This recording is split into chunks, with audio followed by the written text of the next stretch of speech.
everybody, Sean from Movie Assault here, and it's time once again for a movie review. This time around it is Saboteur, directed by Alfred Hitchcock, and I have the Blu-ray and 4K right here. It's part of this set, the Alfred Hitchcock Classics Collection, Volume 3. I think it's Volume 3. It actually doesn't say that, so it's one of the three that I have. And I'm actually not super knowledgeable about Alfred Hitchcock, so it was fun to watch this movie. I'm very much a novice. Sure, I've seen Psycho, I've seen The Birds, I've seen Rear Window, but that's about it. So I've been wanting to dive into more of his movies, and so I picked that collection up and then two other ones. So I've got a lot of Alfred Hitchcock movies to catch up on, and you guys voted this one in as the first that I'll be watching from these collections, so I appreciate that. This is a movie that was released in 1942, and it takes place, obviously, in the then current day United States. And this was actually, I think they started filming this movie just mere weeks after Pearl Harbor in 1941. So there were all sorts of, fears around the country about the war effort being sabotaged by either the Germans or the Japanese.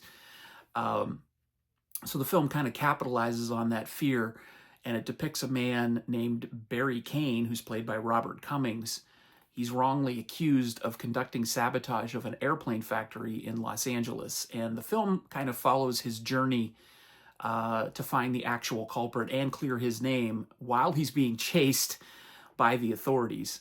And along the way, he discovers this sort of network of agents working against the United States and threatening to disrupt the war effort.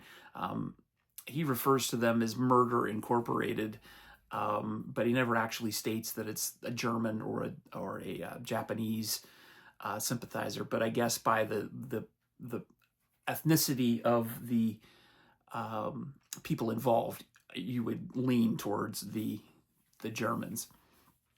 And the film follows this journey, and along the way, he takes on a partner of sorts, Pat Martin, who's played by Priscilla Lane, and she initially believes that he's guilty of the crime, but then, of course, as luck would have it, she becomes more sympathetic to his plight.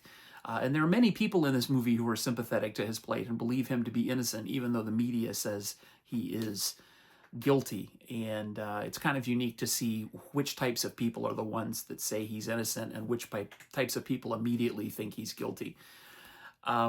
There aren't any real twists or shocks in the story. It's all fairly matter-of-fact, but it's very quickly paced. It's very entertaining. It's punctuated by these speeches that are given by characters in what feels like wartime propaganda. But the film still works because of the likability of the leads. Robert Cummings and Priscilla Lane never really became stars after this. I think Robert Cummings made quite a bit of TV appearances. He even had a TV show named after him, but I don't know if he was ever a household name. And Priscilla Lane didn't have that much success after this, at least not that I'm aware of.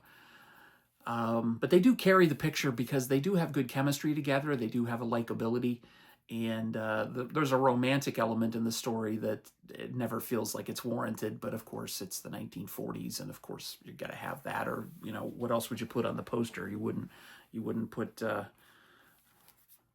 these two people sort of hugging each other, even though it's sort of more of like a running and looking back over their shoulder, but it doesn't make for good PR.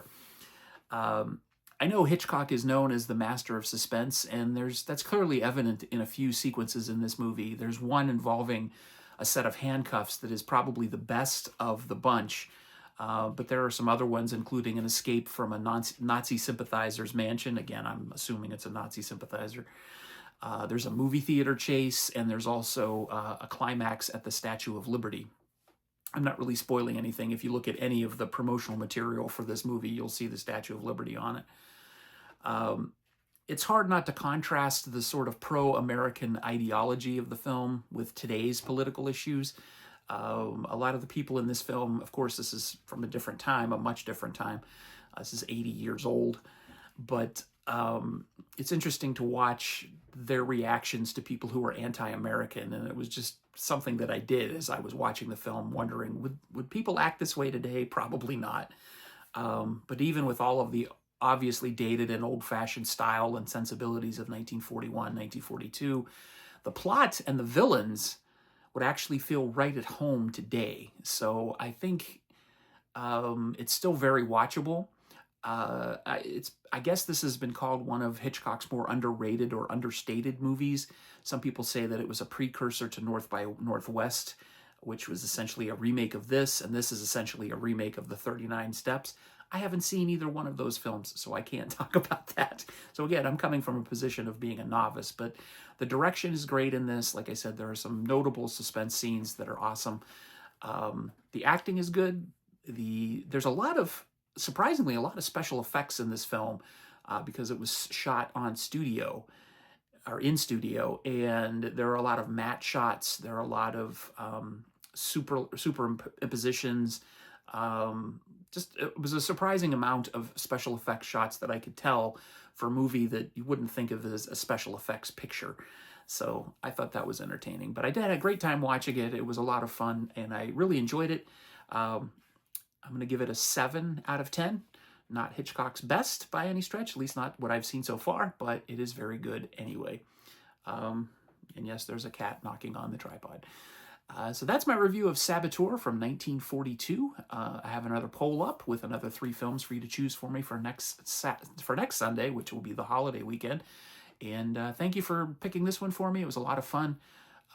Really enjoyed watching it and learning a little bit about Hitchcock. So thank you very much. And as always, thank you for staying this long to the end of the video. I appreciate your attention span. Sorry, that's a cat. And you know the drill. Thank you for making it this far into the video. And as always, take it easy. See ya.